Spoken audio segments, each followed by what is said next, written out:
যেই দিন তোমার জন্মানো সন্তান তোমারে ভুলে যাবে, যেই দিন তোমার আদরের স্ত্রী ভুলে যাবে, মহিলারা, যেই দিন তোমার স্বামী তোমাকে ভুলে যাবে, তুমি যদি নামাজটা পড়তে পারো আর যদি মসজিদ বানাতে পারো, আমার আল্লাহর ঘরে এই মসজিদ কিয়ামতের দিন তোমাকে আল্লাহর জান্নাতে না দিয়া ধ্বংস হবে না। আরো জোরে বলেন। হাদিসে কুদসি, হাদিসটার নাম কি? হাদিসে কুদসি বা কুদসি, এইটা হলো আল্লাহর কথাই হাদিসের মাধ্যমে এসেছে। সুবহানাল্লাহ বলেন। নবীজি আল্লাহর বরাত দিয়ে বলেন, ক্বালান নবী সাল্লাল্লাহু আলাইহি ওয়াসাল্লাম, ক্বালাল্লাহু আজ্জা ওয়া জাল্লা, আল্লাহ তাআলা বলতেছেন, পৃথিবীর বান্দা বান্দি শোনো, যেই দিন কিয়ামত সংঘটিত হয়ে যাবে, কুল্লু মান আলাইহা ফান, যেই দিন সব কিছু ফানা ফিল্লা হয়ে যাবে, ধ্বংস হয়ে যাবে, যেই দিন আর কিছুই থাকবে না, এই দুনিয়ার এই জমিন থাকবে না, আপনার ঘর থাকবে না, বিল্ডিং থাকবে না, আপনার সংসার থাকবে না, কবরস্থান গোরস্থান কিছুই থাকবে না। আপনার আমাদের এই যে উপজেলা বলেন, আমাদের রাজধানী বলেন, এই দেশ বিদেশ বলেন, পৃথিবী, এই উপগ্রহ গ্রহ বলেন, অভিকর্ষণ শক্তি মধ্যাকর্ষণ শক্তি, এই যে গ্যালাক্সি ব্ল্যাক হোল যাই বলেন, সব কিছু যিনি ধ্বংস করে দিবেন তিনি কে? জিন। জিন জিন দেখছেন? দেখেন নাই? অনেকেই বলেন ভূত। এই ভূত বলতে আমাদের দেশে পৃথিবীতে কিছুই নেই, যেটা আমরা দেখতে পাই চর্মচোখে, সেটা ওই জিনেরই বিভিন্ন রূপ বা বিভিন্ন আকার আকৃতি। আমাদের পূর্বে আল্লাহ পৃথিবীতে জিন জাতির আবাদ করেছিলেন। কোন জাতি? আল্লাহ রাব্বুল আলামিন তাদের ব্যাপারে কোরআনুল কারীমের মধ্যে সুন্দর করে বলে দিয়েছেন, পৃথিবীর মানুষ শোনো, খালাকাল ইনসানা মিন সালসালিন কাল ফাখার ওয়া খালাকাল জান্না মিন মারিজিন মিন নার। আল্লাহ রাব্বুল আলামিন বলেন, এ পৃথিবীর মানুষেরা শোনো, আমি আল্লাহ তোমাদেরকে ঠন ঠনে মাটি দ্বারা সৃষ্টি করেছি এবং জিন জাতিদেরকে মারিজ মারিজ, আগুনের মারিজ কোন অংশ জানেন নাকি? আপনারা পূর্বের, এখন তো লাইট এসেছে, বাল্ব এসেছে, কিন্তু আপনারা আজ থেকে 30 বছর আগে বাতি জ্বালাতেন না? হ্যারিকেন জ্বালাতেন কিনা? এই যে বাতি বা হ্যারিকেনের শোলটা আগুন উৎপন্ন হচ্ছে, এখান থেকে কিছু বাদ এবং উপরে গিয়ে কালো হয়ে ধোঁয়া হয়, অতটুকু বাদ। মাঝখানের লাল যে অংশ, এইটাকে বলা হয় মারিজ।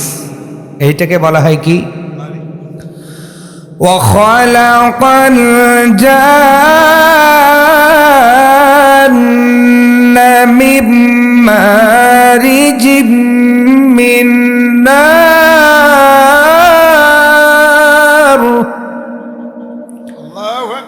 আল্লাহ রাব্বুল আলামিন বলেন, আমি ঠিক ওই রকম লাল বর্ণের টকটকা এবং নির্ভেজাল আগুন থেকে জিন জাতি সৃষ্টি করেছি।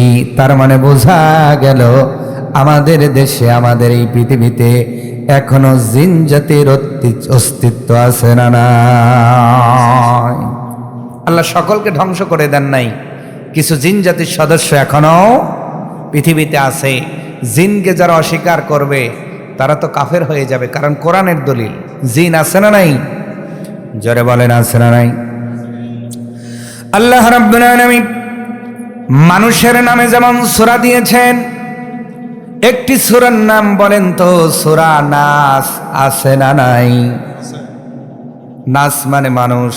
আবার আর একটা সূরা আল্লাহ দিয়েছেন ইনসান। কি? ইনসান। সম্ভবত যদি ভুল না করি ৭৬ নম্বর সিরিয়ালে আপনার এই সূরাটা পাবেন। সূরার নাম সূরা কি? ইনসান। ইনসান মানে কি? মানুষ। আল্লাহ রাব্বুল আলামিন বলেন, বান্দা বান্দি, আমি আল্লাহ রাব্বুল আলামিন মানব জাতি মানুষদের নামে কোরআনুল কারিমার মধ্যে সূরা দান করলাম, কিন্তু ইতিপূর্বে যাদেরকে দুনিয়ার জমিনে আবাদ করেছিলাম এই জিন জাতিদের ব্যাপারে আমি আল্লাহ কোরআনুল কারিমার মধ্যে আর একটা সূরা দিয়ে দিলাম। ৭২ নম্বর সূরা, সূরার নাম সূরা আল জিন। এই সূরা আল জিনের 18 নম্বর আয়াত তেলাওয়াত করেছি। এখানে আল্লাহ রাব্বুল আলামিন মসজিদের ব্যাপারে কথা বলেছেন। জোরে বলুন, কার ব্যাপারে? আল্লাহ রাব্বুল আলামিন বলেন, وَأَنَّ الْمَسَاجِدَ لِلَّهِ فَلَا تَدْعُوا مَعَ اللَّهِ أَحَدًا। জোরে বলুন আল্লাহু আকবার। আল্লাহ রাব্বুল আলামিন বলেন, وَأَنَّ الْمَسَاجِدَ لِلَّهِ, এই সেই আল্লাহর ঘর সমূহ। আল্লাহ এক বচন বলেন নাই। ভাই আমি যখন নেব তখন দিয়ে সমস্যা নেই।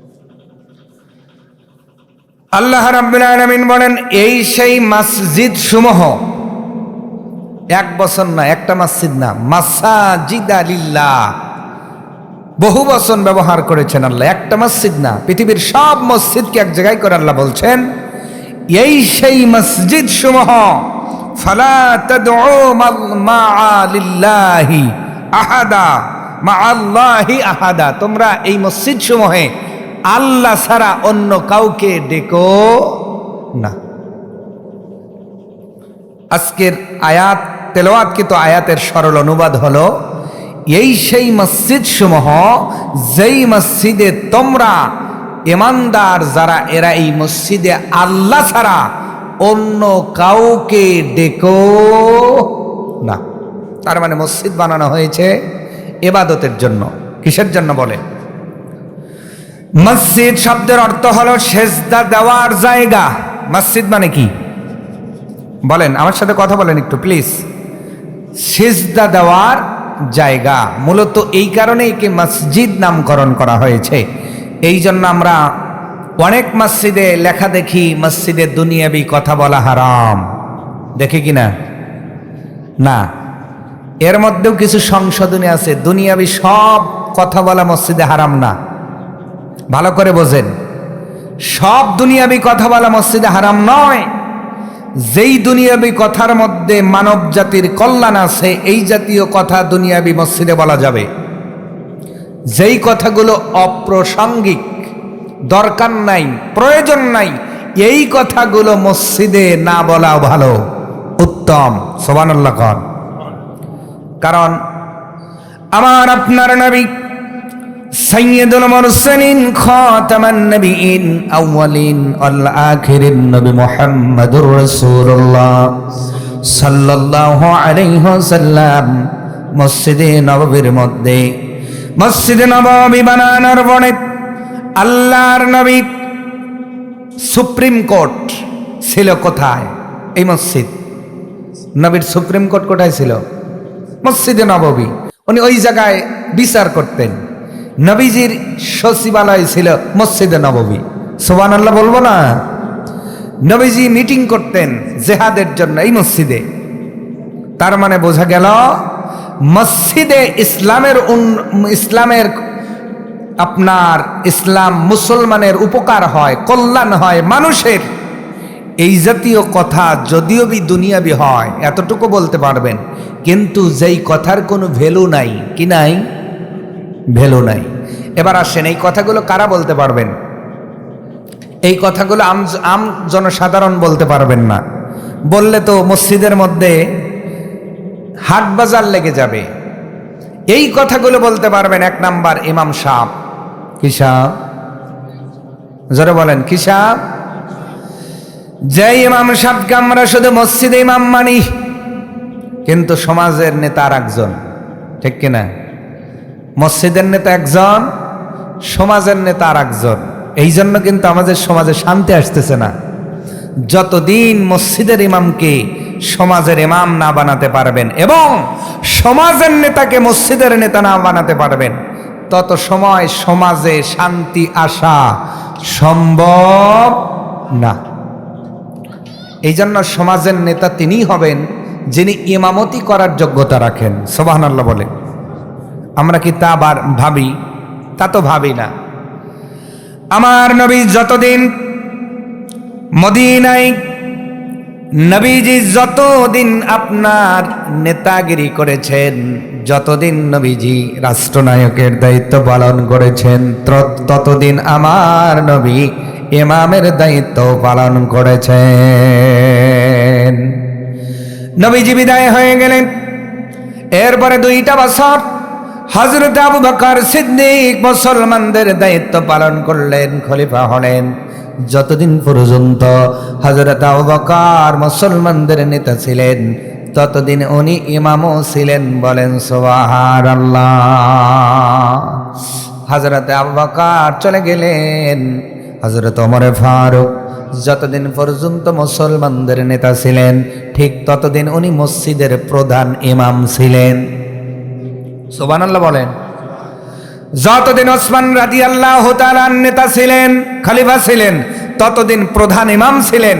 তার মানে বোঝা গেল নেতা হবে তারা, ইমাম হওয়ার যোগ্যতা রাখে যারা। কথা বলেন না কেন? আল্লাহ রাব্বুল আলামিন বলেন, ওয়া আন্নাল মাসাজিদা লিল্লাহি ফালা তাদউ মা'আল্লাহি আহাদা।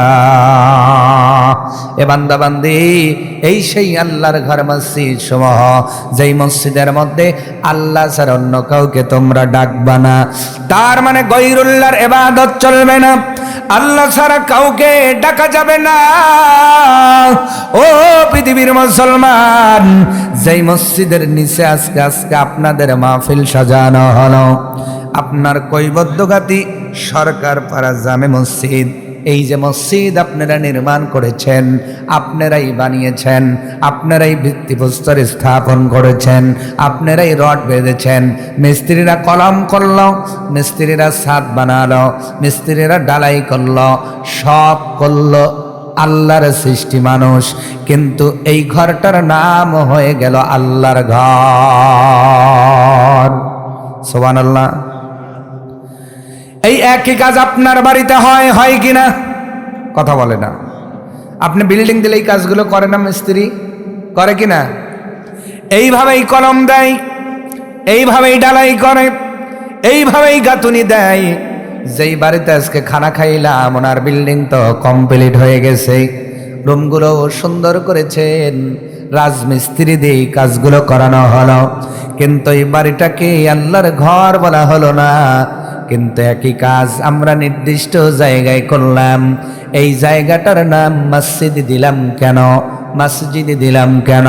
কারণ মসজিদ শব্দের অর্থ হলো সেজদা দেওয়ার জায়গা, সেজদা দেওয়ার জায়গা, সেজদা দেওয়ার জায়গা। আমরা গ্রামবাসী বসবাস করবার জন্য ঘর বানাই, এই জন্যই ঘরটাকে মসজিদ বলি না।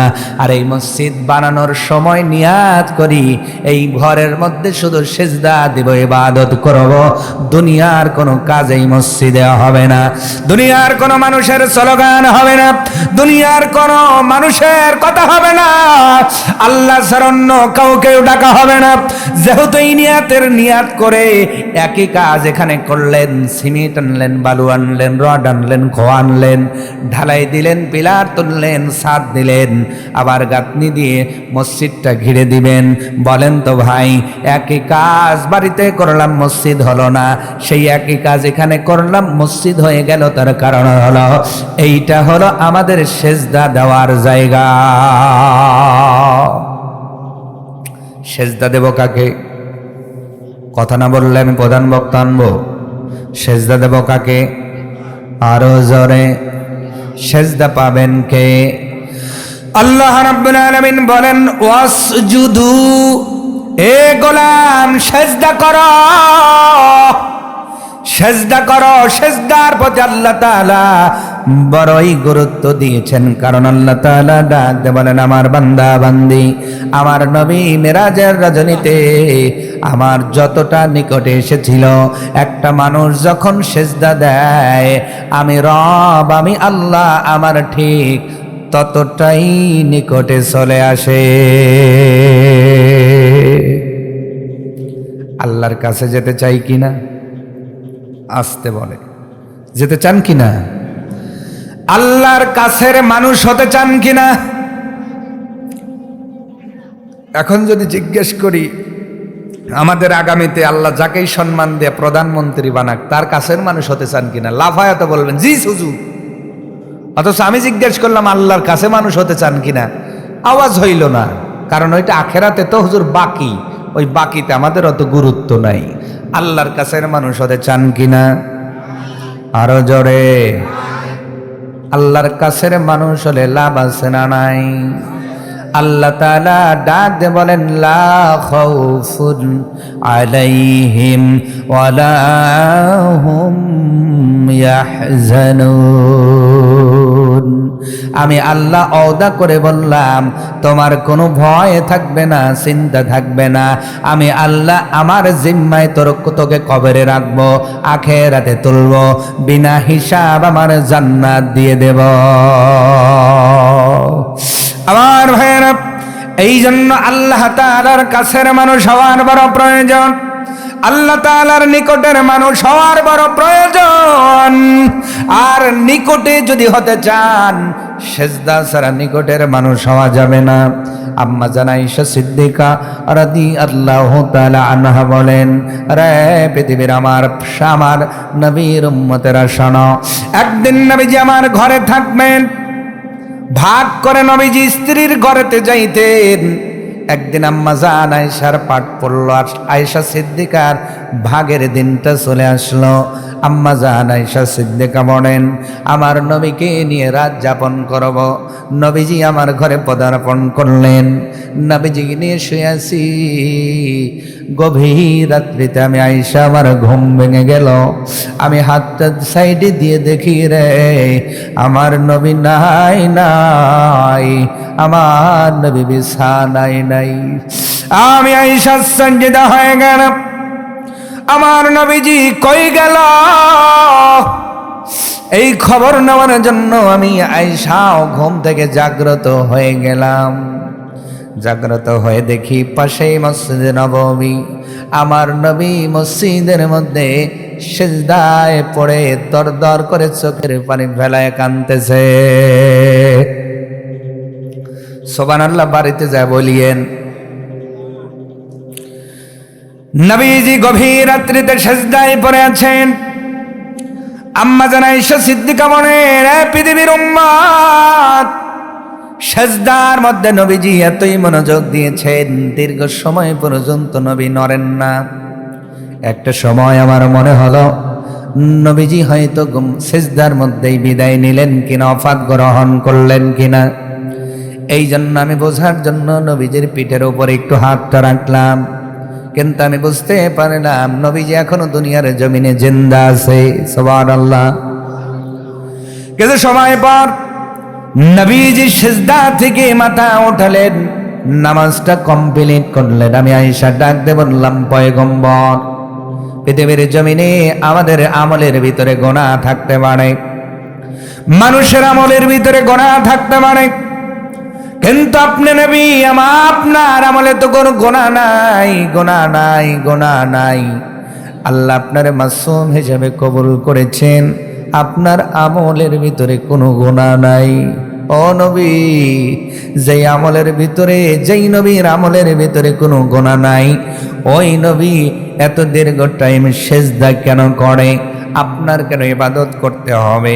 আপনার কেন এত দীর্ঘ টাইম সিজদা দিতে হবে? আপনার তো আমলের ভিতরে কোনো গুনাহই নাই।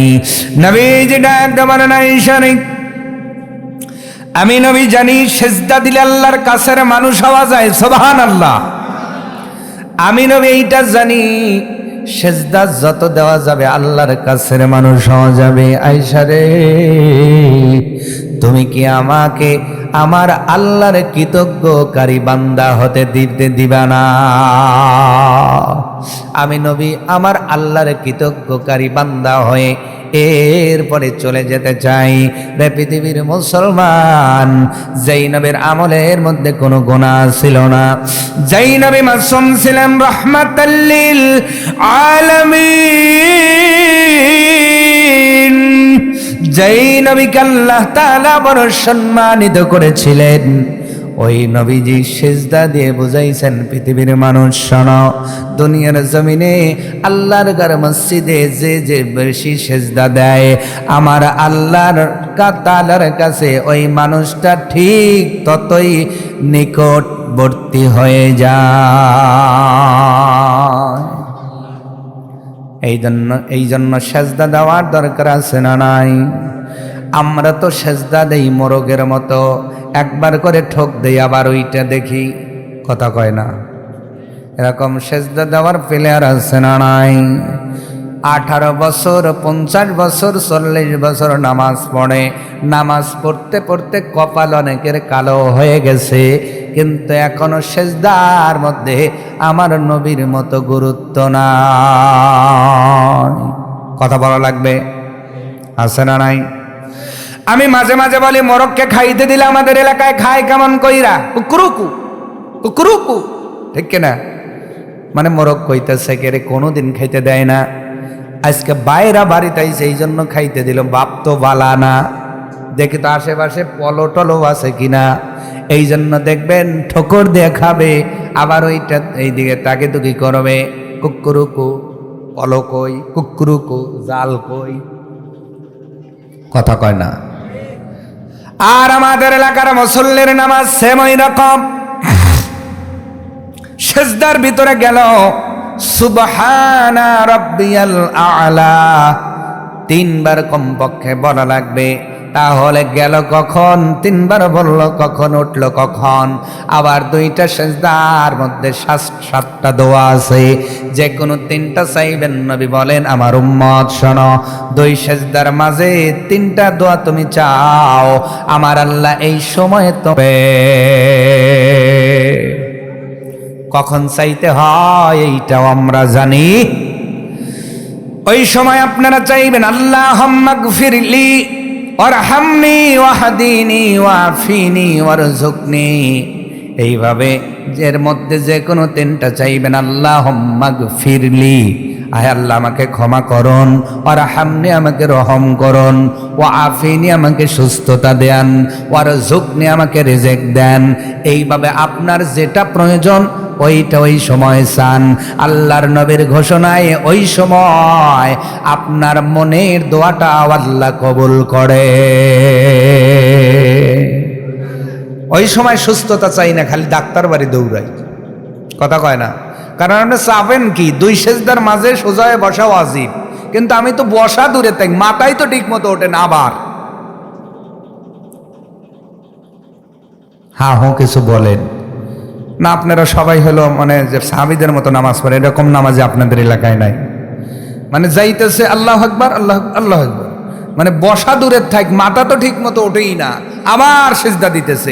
এই দলে মহিলারা বেশি, দেখবেন মনে হয় কুলা দিয়ে দান যাইতেছে। হ্যাঁ কিছু বলে না কি, আপনারা রাগ করছেন আমার উপর? তা বলেন এরকম মহিলা আছে না নাই? ওই যে সেজদায় গেছে হাত আর তুলতেছে না, খালি ডিপ পাড়তেছে। মানে দেখবেন একসময় মনে হবে মানে কুলো দিয়ে দান যাইতেছে বা চাল যাইতেছে।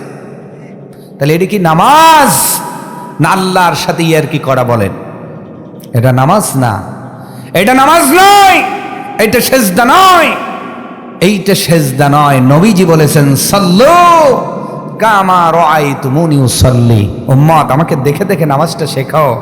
দেখো আমি কেমন করে সেজদা দিয়েছি, দেখো কেমন করে রুকু দিয়েছি। নবী রুকুতে যাইতেন, তার পিঠের উপরে বাটি ভর্তি পানি রেখে দিলে অমনেই থাকতো, গড়াইয়া পড়তো না। আর আমরা সেজদা দেই পানি বাটি, ওরে বাবা, মনে হয় দোকানে শাটার তুলছে, কথা কয় না। তাহলে আপনার রুকু হচ্ছে না।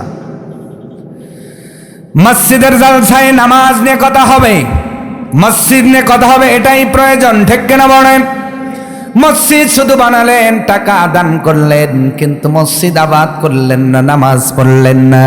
ওই মসজিদের জায়গাটা কাঁদে কাঁদে আপনার জন্য কান্না করে, এ আদম সন্তান, কষ্ট অর্জিত টাকা তুমি দিলা, কিন্তু আমার কাছে তোমরা আইসলা না, আমার জায়গায় সেজদা দিলা না। কিয়ামতের দিন আমি মসজিদ তোমাদের পক্ষে কোনো কাজ করতে পারবো না। এই আফসোস করে মসজিদ কাঁদে।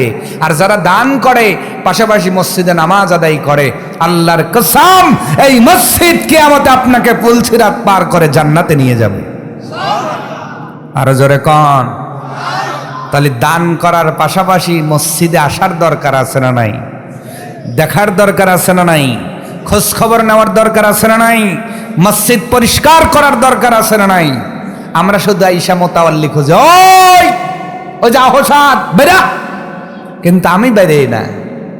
আমি ময়লা দেখি কিন্তু পরিষ্কার তুলে ফেলে দেই না। নবী বলেন যে মানুষ মসজিদ পরিষ্কার করে, আমার আল্লাহ তার অন্তর পরিষ্কার করে দেন।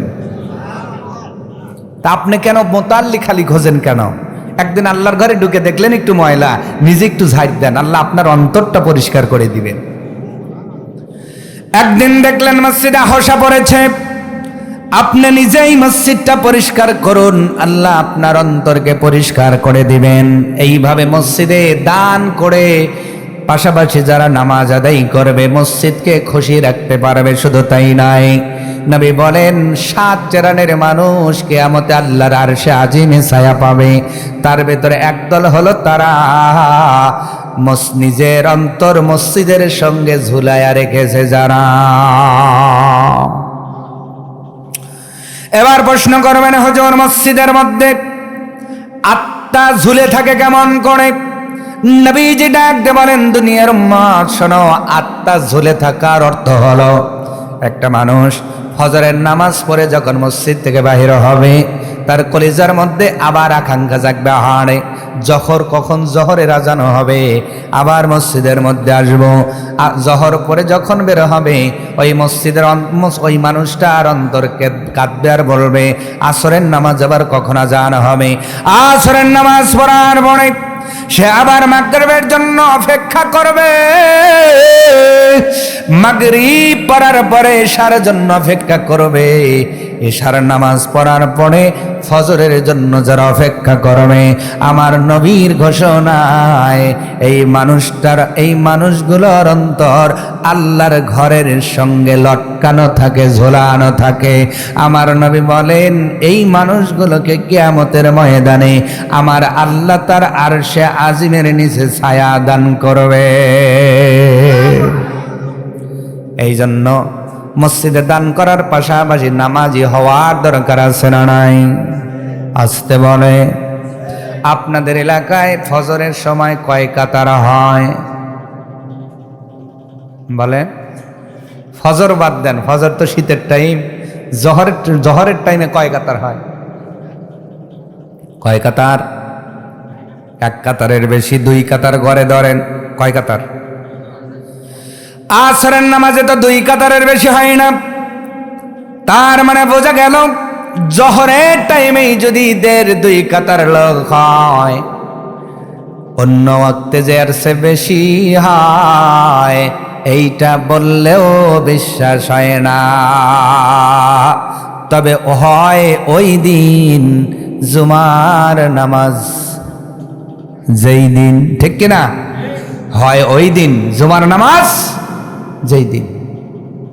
এই জন্য মসজিদ বানাইছেন কয় ফিট? কয় ফিট বাই কয় ফিট বলেন তো? 70/51। এইটা কি 2 কাতারের জন্য এত মসজিদ দরকার আছে? আছে? কেন এত মসজিদ বানানো লাগবে কেন? বলে হুজুর জুমার নামাজে আটে না। তো আটে না হইব কি? মসজিদ 5 ওয়াক্ত নামাজের জন্য, ঠিক কিনা? 5 ওয়াক্ত নামাজ নাই, জুমার দিনে এমন ধাক্কা দিছে, এক ধাক্কায় দোতলা করা লাগে। ওরে মুসল্লি, ও এক ওয়াক্ত পড়লেই কি, না পড়লেই কি। তাও আবার তো এমনও মুসল্লি গড়ি দেখে মসজিদে ঢোকে, 1:30টার আগে ঢোকে, নামাজ শেষ আবার বের হয়ে চলে যায়। কথা বলা লাগবে। এই 2 সেজদা 4 সেজদার জন্য মসজিদ নয়। আপনার মতো মুসল্লির জন্য মসজিদ নয়, 51/70 ফিটের মসজিদ করা লাগবে কেন? মাপ দিয়া 2 কাতারের জন্য যতটুকু ততটুকু মসজিদ হওয়ার দরকার। মসজিদগুলো কানতেছে, মসজিদ বড় করতেছেন, সাজাইতেছেন, টাইলস করা লাগবে, কিন্তু আমাদের ইমানে তো টাইলস লাগতেছে না, আমার ইমানে তো চকচকা হয় না, আমার ইমানে তো যত্ন নেই না। মনে রাখবেন, নবীজি যেই ঘরে ইমামতি করেছেন, যেই মসজিদে নববীতে, ওই মসজিদের চাল এতটাই আপনার ফাঁকা ছিল, চাঁদ দেখা গেছে। মসজিদের দেওয়াল ছিল মাটির, মাটির দেওয়ালে নামাজ পড়ে তারা দুনিয়া থেকে জান্নাতি হয়ে গেছে। তার মানে বোঝা গেল তাদের মসজিদ ছিল কাঁচা, ইমান ছিল বড় পাকা। আর আমাদের মসজিদ হয় পাকা, ইমান বড়ই কাঁচা। এই জন্য আগে মুসল্লিদের ইমান ঠিক করা লাগবে, এরপর মসজিদে হাত দেওয়ার প্রয়োজন। কিন্তু বর্তমানে মসজিদ তো হিংসার উপরেও দাঁড়িয়ে দাঁড়িয়ে বাংলাদেশে মসজিদ হচ্ছে, ঠিক কিনা বলেন? হঠাৎ করে দেখবেন একজন মানুষ পরামানিক তাকে সভাপতি দেয় নাই অথবা ক্যাশিয়ার দেয় নাই, এমনও মানুষ আছে ডাক দে বলে, তোদের মসজিদ তোরা নিয়ে থাক, আমি একটা বানায়া নেবানে। কথা বলা লাগবে। তার মানে ওনার নেতাগিরি থাকে নাই, এই জন্য উনি 2 ডিসিমাল 3 ডিসিমাল জায়গা দিয়ে মসজিদ শুরু করলো। তার মানে ইবাদতের উদ্দেশ্যে মসজিদ বানায় নাই, নিজের আমিত্ব দেখানোর জন্য মসজিদ বানাইছে। এমন মসজিদ আমাদের দেশে আছে না নয়? আরো জোরে। এই জন্য মাসাজিদা লিল্লাহ,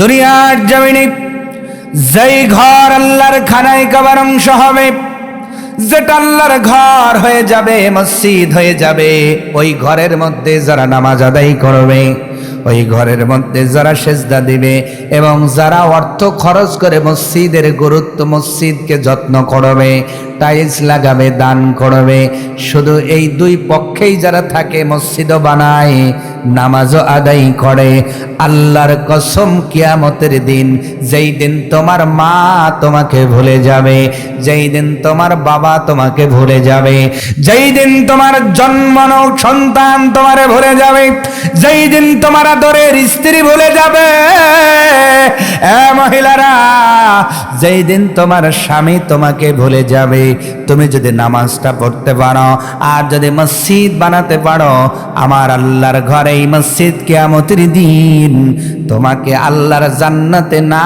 দিয়া ধ্বংস হবে না। আরো জোরে বলেন। হাদিসে কুদুসি, হাদিসটার নাম কি? হাদিসে কুদসি বা কুদসি, এইটা হলো আল্লাহর কথাই হাদিসের মাধ্যমে এসেছে। সুবহানাল্লাহ বলে। নবীজি আল্লাহর বরাত দিয়ে বলেন, ক্বালান নবী সাল্লাল্লাহু আলাইহি ওয়াসাল্লাম, ক্বালাল্লাহু আজ্জা ওয়া জাল্লা, আল্লাহ তাআলা বলতেছেন, পৃথিবীর বান্দা বান্দি শোনো, যেই দিন কিয়ামত সংঘটিত হয়ে যাবে, কুল্লু মান আলাইহা ফান, যেই দিন সব কিছু ফানাফিল্লা হয়ে যাবে, ধ্বংস হয়ে যাবে, যেই দিন আর কিছুই থাকবে না, এই দুনিয়ার এই জমিন থাকবে না, আপনার ঘর থাকবে না, বিল্ডিং থাকবে না, আপনার সংসার থাকবে না, কবরস্থান গোরস্থান কিছুই থাকবে না, আপনার আমাদের এই যে উপজেলা বলেন, আমাদের রাজধানী বলেন, এই দেশ বিদেশ বলেন, পৃথিবী, এই উপগ্রহ গ্রহ বলেন, অভিকর্ষণ শক্তি, মধ্যাকর্ষণ শক্তি, এই যে গ্যালাক্সি ব্ল্যাক হোল যাই বলেন, সব কিছু যিনি ধ্বংস করে দিবেন তিনি কে? কুল্লু মান আলাইহা ফান,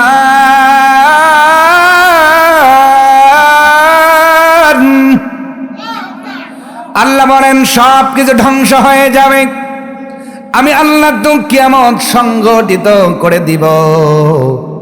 আল্লাহর আরশে আজিম আছে, আর কিছুই নাই, আসমান জমিনটাও ধ্বংস হয়ে গেছে। এমন সময় আল্লাহ তাআলা ডাক দিয়ে বলবেন, ফেরেশতারা তাকায় দেখো তো আর কিছু বাকি আছে কিনা। সাহাবীরা তাকায়, আপনার ফেরেশতারা তাকায় নিচের দিকে দেখবে, জমিন নাই, জমিন নাই, কোনো গ্রহ নাই, উপগ্রহ নাই, গ্যালাক্সিও নাই, ব্ল্যাক হোল নাই, কিছু নাই। কিন্তু মহাশূন্যের মধ্যে মেঘের মতো সাদা সাদা কি যেন ভেসে বেড়ায়। জেগে আছেন আপনারা? তাহলে একটু মহাব্বত করে কি বলা যাবে কি সুবহানাল্লাহ? মেঘের মতো ভেসে বেড়াইতেছে। আল্লাহ তাআলা ডাক দিয়ে বলবেন, ওগুলো কারা? আমার আল্লাহ জানে কি জানে না? জোরে বলেন। আমার আল্লাহ জানেন তারা কারা, কিন্তু ফেরেশতাদের জিজ্ঞাসা করবেন তারা কারা, খবর লাগাও। ফেরেশতারা বলবেন, আল্লাহ আপনি ভালো জানেন এরা কারা, এরপরেও কেন বলেন, এরপরেও কেন বলেন? আল্লাহ তাআলা বলবেন, যাও একটু খবর নাও, খবর নাও এরা কারা।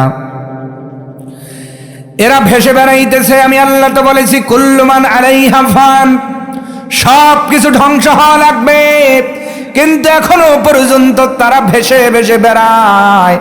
কি ব্যাপার, কি ব্যাপার, তারা কেন ধ্বংস হলো না? এবার ফেরেশতারা আল্লাহর হুকুম মান্য করবার জন্য চলে আসবে। আসার পরে এই বিশাল বড় মেঘের মতো ভাসতেছে মহাশূন্যের ভিতরে। মেঘের মতো আপনারা ভাসমান মেঘ দেখেছেন কি দেখেন নাই? দেখেছেন কেন?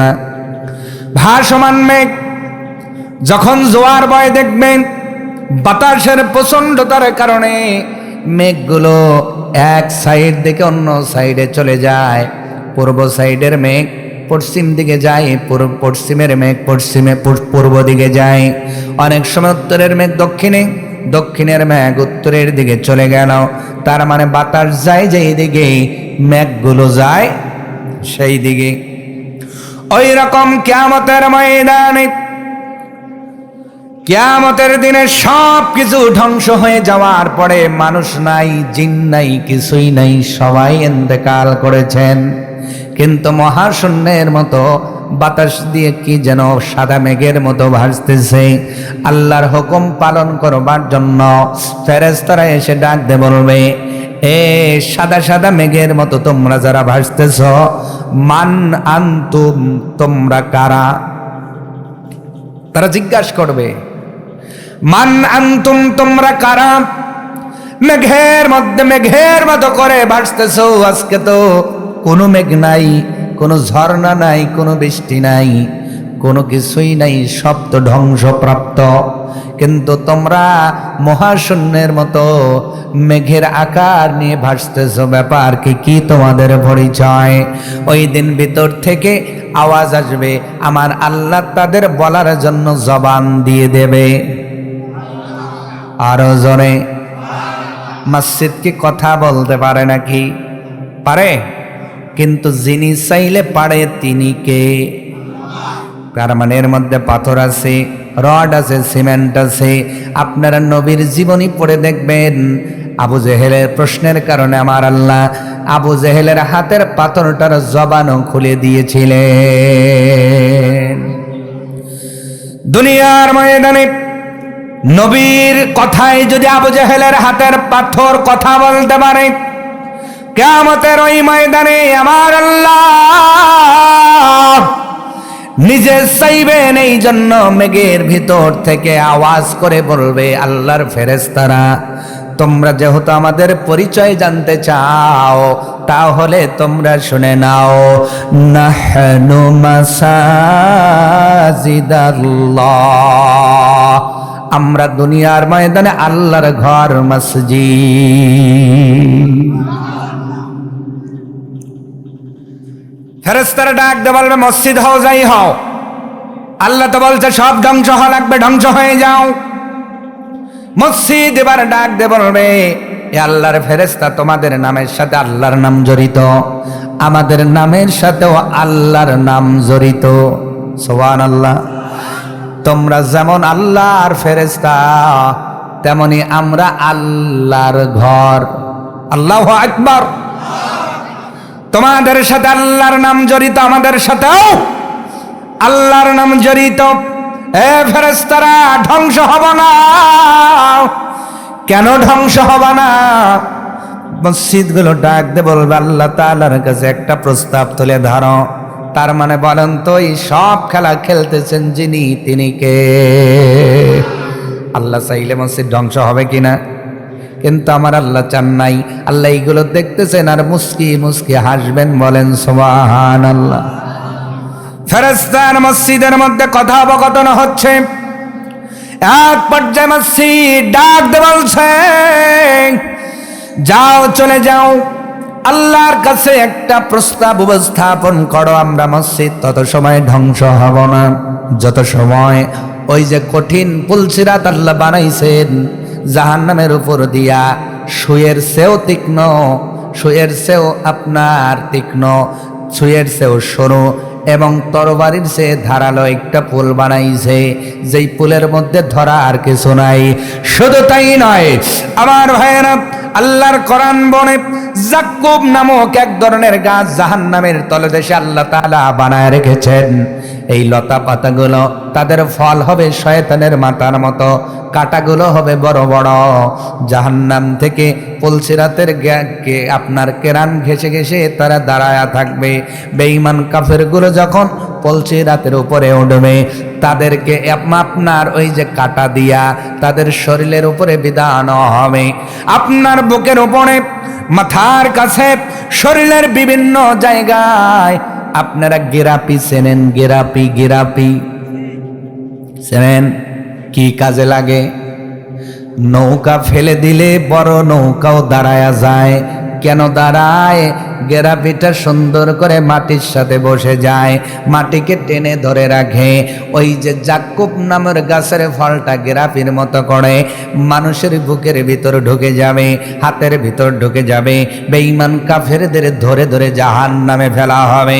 মসজিদ ডাক দেওয়ার বই যে পুলসিরাত দাঁড়িয়ে আছে, পুলসিরাতের পাশে জাক্কুম ফলগুলো অপেক্ষমান বেঈমান কাফেরদেরকে জাহান্নামের মধ্যে ফেলে দেওয়ার জন্য।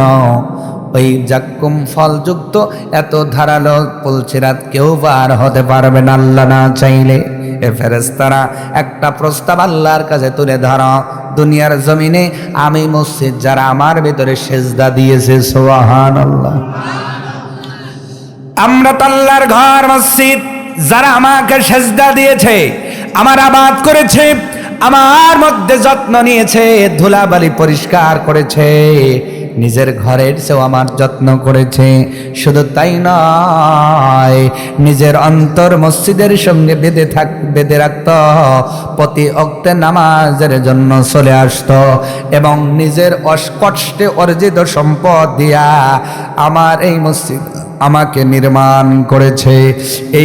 এই কাজ যারা দুনিয়াতে করেছে, এই কৈবদ্যগাতি সরকার পাড়া, আমি সেই মসজিদ, এই মসজিদ ওই দিন ডাক দে বলবে, এই সরকার পাড়ার ওই মানুষগুলোকে আমার কাছে নিয়ে আসো, আমার মধ্যে তুলে দাও।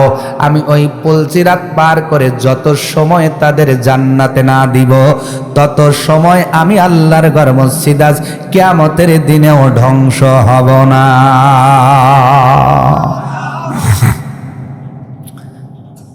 ফেরেশতারা চলে আসবে, আল্লাহ মুস্কি হাসতেছে, সুবহানাল্লাহ বলেন।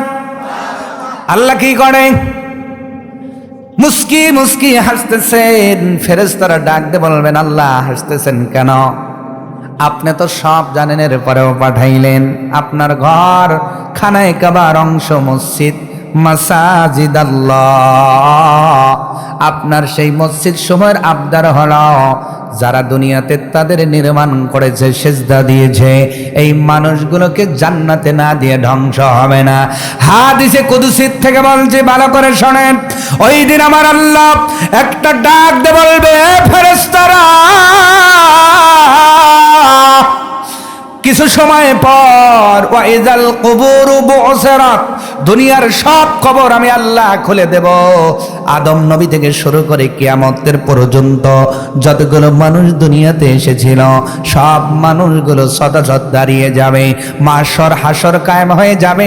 ও ফেরেশতারা তাড়াতাড়ি করে যাও, ওই যে মসজিদ কৈবত্যগাতি সরকার পাড়া এরিয়ার ভিতরে আমার এই মসজিদের যারা যত্ন নিয়েছে, যারা গড়েছে, দান করেছে এবং যারা নামাজ আদায় করেছে, এই মানুষগুলোকে তাড়াতাড়ি ওই মসজিদের মধ্যে তুলে দাও। আমি আল্লাহ মসজিদের মর্যাদার কারণে আজকে কোনো হিসাব নিব না, ওই মানুষগুলোকে বিনা হিসাব পুলসিরাত পার করে জান্নাত দিয়ে দিলাম।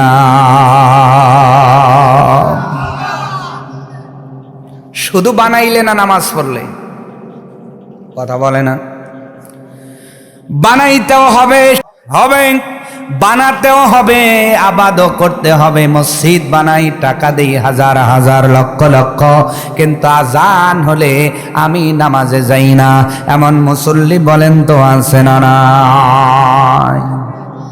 তার বাজে বোঝা গেল সেজদা দেবে যারা, পুলসিরাত পার হবে তারা, ইবাদত করবে যারা, পুলসিরাত পার হবে তারা। আনি'বুদুনি হাযা সিরাতুম মুস্তাকিম।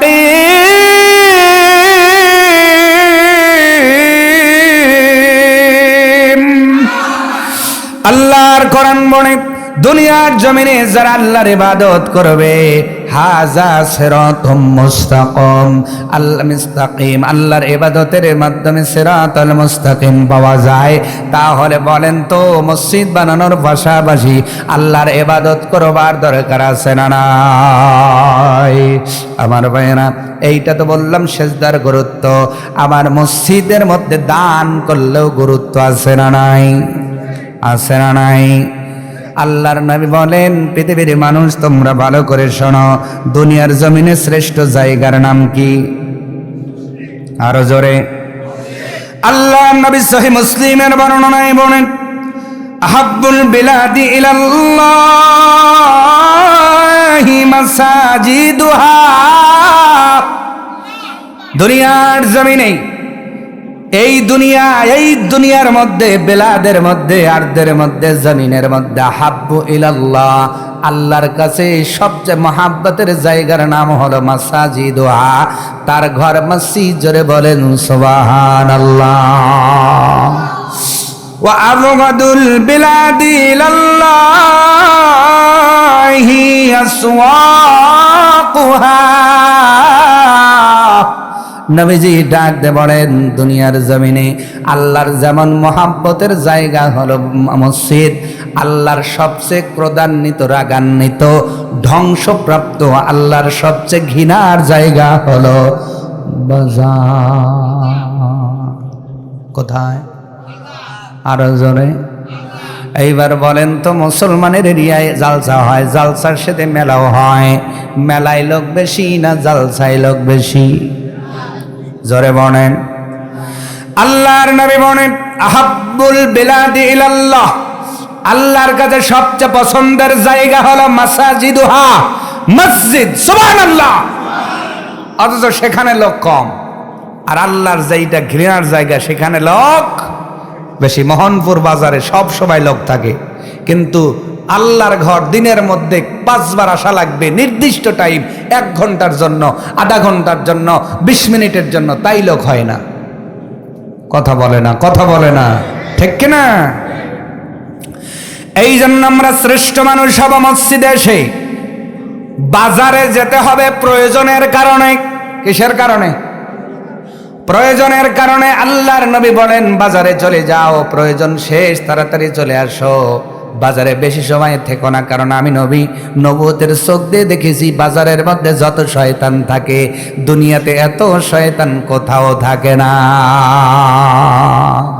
নবীজি বলছেন, প্রয়োজন শেষ, তাড়াতাড়ি চলে আসো। আর আমরা 2 ঘন্টা আগে যা চা খাই, তারপরে বাজারে ঢুকি, বাজার কইরা বাজার রাইখে আবার এমন গল্প ধরছি, মাছ পয়সা পেট ফাইটে যাইতেছে, তাও বাড়িতে আসতেছে না। কথা কয় না, কথা কয় না। এই মানুষটাকেই যদি বলা যায় ভাই এত টাইম গল্প করলেন চাষটলে, আজান হইল আসেন নামাজে, মাত্র আধা ঘন্টা লাগবে, কয় হুজুর পরে যাবো না, জানতো ঠিক কিনা? মসজিদ বানানোও লাভ আছে না নাই? সাধ্য অনুযায়ী দান করলে লাভ আছে না নাই? যারা মসজিদ বানায় আল্লাহকে খুশি করবার জন্য তাদের অবস্থা কেমন হবে? আল্লাহর নবী বলেন, দান কর, মসজিদ বানাও। যে মসজিদ বানায় আমার আল্লাহ তার জন্য জান্নাতে বালাখানা বানায়। বালাখানার ইট আপনাদের ইট হবে না, বালাখানার ইট হবে সোনার ইট, রূপার ইট, মেশক আম্বরের গাঁথুনি দিয়া, যেই রুমে ঢুকলে আপনার কোনোদিন সেন্ট মারা লাগবে না। সুবহানাল্লাহ। এত সুন্দর জান্নাতের বালাখানা তাদের জন্য আল্লাহ বানাইবেন যারা দুনিয়ার জমিনে মসজিদ বানাবে। আমার আল্লাহর কাছে টাকার কমতি নাই, অর্থের কমতি নাই। হাদিসের মধ্যে পাওয়া যায় আল্লাহ সপ্ত আসমান বানাইছেন বিশুদ্ধ সোনা দিয়ে। বলেন সুবহানাল্লাহ। কি দিয়ে বানাইছেন? কি দিয়া? তাহলে আসমান যদি সোনা দিয়ে আল্লাহ বানাতে পারেন, এই মসজিদ আল্লাহ সোনা দিয়ে বানাতে পারেন কি পারেন না? আরো জোরে। আমার ভাইয়েরা, আমি আর কিছু ইনশাল্লাহ আমি আপনাদের কাছে এইটা বলবো বলেই ওই দিকে যাব, কারণ আমি জানি ওয়াজ করলে কমিটি খুশি, আপনার ওয়াজ করলে জনগণ খুশি, আদায় করলে কমিটি খুশি। ওয়াজ যতই ভালো করেন কমিটির চিন্তা হুজুর পকেটে হাত দিয়ে, ঠিক কিনা? কিন্তু আমি একটু ধানটা পাকায় নিচ্ছি, ও যা কাম যে করা লাগবে তা আমি জানি। গতকালকেও করছি, আজকেও করব, আগামীকাল চাকসা কবরস্থান দ্বিতীয় বক্তা করা লাগবে, পরের দিন নাদা হাফিজা মাদ্রাসা দ্বিতীয় বক্তা করা লাগবে, পরের দিন চাটমোহর হরিপুর যদিও প্রধান বক্তা, তারপরেও মাপ যায় না, করা লাগবে আমি জানি। তবে ধানটা একটু পাকাইতেছি, কষ্ট হইতেছে না, এখনই তুলবো। কারণ ধান পাকলে ওজন বেশি হয়, গোলা ভরে যায়। আর ধান যদি অপক্ত থাকে সিটা বেশি হয়, উড়ানোর পরে ওজন কমে যায়, ঠিক কিনা বলেন? আমার ভাইয়েরা, মসজিদে দান করলে আল্লাহ বালাখানা বানায়। নবীর ঘোষণা। একজন বাদশা ছিলেন হারুন আর রশিদ। নাম কি? যদি বলে আবার বলেন নামটা কি? বাদশা হারুন আর রশিদ বড় ভালো বাদশা। উনি একবার চিন্তা করলেন নিজের টাকা দিয়ে মসজিদ বানাবেন। কি বানাবেন? নিজের টাকা দিয়ে একটা মডেল মসজিদ বানাবেন। মডেল মসজিদ মানে বাদশার মসজিদ, বাদশা হারুন আর রশিদের মসজিদ। এইরকম মসজিদ যেন এলাকায় একটাও না থাকে।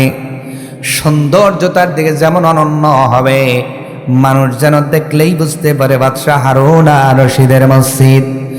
উনি এলাকার সব রাজমিস্ত্রিদের ডাক দিলেন, ওনার সব হিতাকাঙ্ক্ষীদের ডাক দিলেন, সভাসদদের ডাক দিয়ে বললেন, আমার সভাসদেরা, নবীর হাদিস পড়লাম মসজিদ বানায় আল্লাহ তার জান্নাতে বালাখানা বানায়।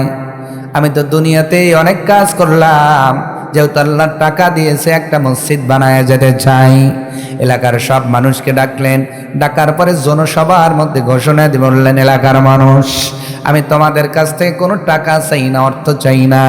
আমার তোমাদের মধ্যে কেউ যদি আমার মসজিদের মধ্যে শ্রম দিতে চাও, ওই পারিশ্রমিক হিসেবে আমি তাদের শ্রমটাও কিনে নিব। আমি নিজের অর্থায়নে একটা মসজিদ বানাতে চাই। আরো আসতে বলেন, আর একটু মহাব্বত করে বলেন। মসজিদের কাজ বিসমিল্লাহ বলে ভিত্তিপ্রস্তরে স্থাপন শুরু হয়ে গেল। দামি দামি পাথর আনা হলো, যেমন তেমন পাথর আনা হয় নাই। বাদশা হারুন আর রশিদের কথা বলে কথা, উনি পৃথিবীর সবচাইতে দামি পাথর আনালেন, কালারফুল পাথর আনালেন মসজিদ বানানোর জন্য। মসজিদের কাজ শুরু হয়ে গেল। ধীরে ধীরে মসজিদের কাজগুলো অগ্রসর হচ্ছে, অগ্রসর হচ্ছে, অগ্রসর হচ্ছে। ইন দ্য টাইম আপনার মসজিদ কমপ্লিট হয়ে গেল। কিছুদিন পরে মসজিদ উদ্বোধন করা হবে। কয়দিন পরে মসজিদ উদ্বোধন করা হবে? মসজিদ কমপ্লিট শুক্রবার জুমার দিনে মসজিদ কমপ্লিট করে উদ্বোধন হবে। ইন দ্য টাইম বৃহস্পতিবারের রাত্রে বেলায় যখন জুমার রাত্রে বাদশা ঘুমায় গেছে, ঘুমের মধ্যে উনি স্বপ্ন দেখেন উনি যেন কিয়ামতের ময়দানে উঠে পড়েছেন শুধুমাত্র মসজিদ বানানোর জন্য। আমার আল্লাহ বাদশাহ হারুন আর রশিদকে জান্নাত দিয়ে দিছে। কি দিছেন? উনি স্বপ্নে দেখতেছেন জান্নাতে যাচ্ছেন। জান্নাতে ঢুইকাই কয় আমার বালাখানা কই? সুবহানাল্লাহ। কি কয়? ফেরেশতাদের রাইকা কয় আমি তো মসজিদ বানাইছি। আল্লাহর নবী বলছেন মান বানা লিল্লাহি মাসজিদান, আল্লাহর জন্য যে মসজিদ বানায় বানাল্লাহ, আল্লাহ নিজে বানায় লাহু তার জন্য বাইতান ফিল জান্নাহ, আল্লাহর জান্নাতের মধ্যে একটি ঘর, একটি ঘর, একটি ঘর। জান্নাত তো আছেই, জান্নাতের মধ্যে একটা ঘর আল্লাহ বানায়। সুবহানাল্লাহ। সেইটা কই? বাদশাহ হারুন আর রশিদ স্বপ্নের ভিতরে বলেন আমার সেই বালাখানা কই? ফেরেশতারা ডাক দে বলে বাদশাহ হারুন আর রশিদ, আমার আল্লাহ যা বলেন সত্য বলেন, নবীজি যা বলেন সত্য বলেন। মসজিদ বানানোর জন্য আমার আল্লাহ তাআলা খুশি হয়ে ওই যে দেখেন আপনার জন্য সুন্দর একটা বালাখানা বানাইছে। বাদশাহ হারুন আর রশিদ উনি বলেন আমার জীবনে এত সুন্দর বিল্ডিং দেখি নাই, যেরকম কালারফুল ওই রকম সুন্দর, আর এত সুন্দর কারুকার্য, আর্কিটেক্টস কত সুন্দর, আমি দেখে বড় মুগ্ধ হয়ে গেলাম। ডাক দেওয়াল্লাম ও ফেরেশতা, এত সুন্দর মসজিদ আর্কিটেক্টস কে করলো? ফেরেশতারা ডাক দে বলছে আমার আল্লাহ তার নিজের জ্ঞান দ্বারা বালাখানা সাজাইছে।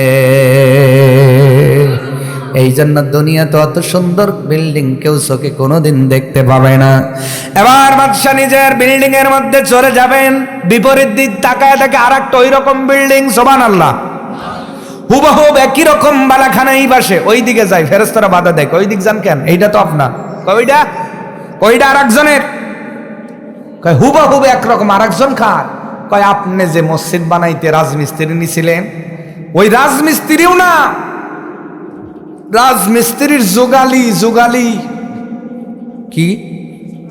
যোগালি বোঝেন? যে ইট ধরাইয়া দেয়, যে মশলা এনে দেয়, যে বাটাল ধরায় দেয়, যে হাতুর ধরায় দেয়, যে সব কিছু আগায়া দেয়, এরে বলে যোগালি। ও বাদশাহ, এইটা আপনার সেই রাজমিস্ত্রির যোগালি, নাম হলো আহমদ।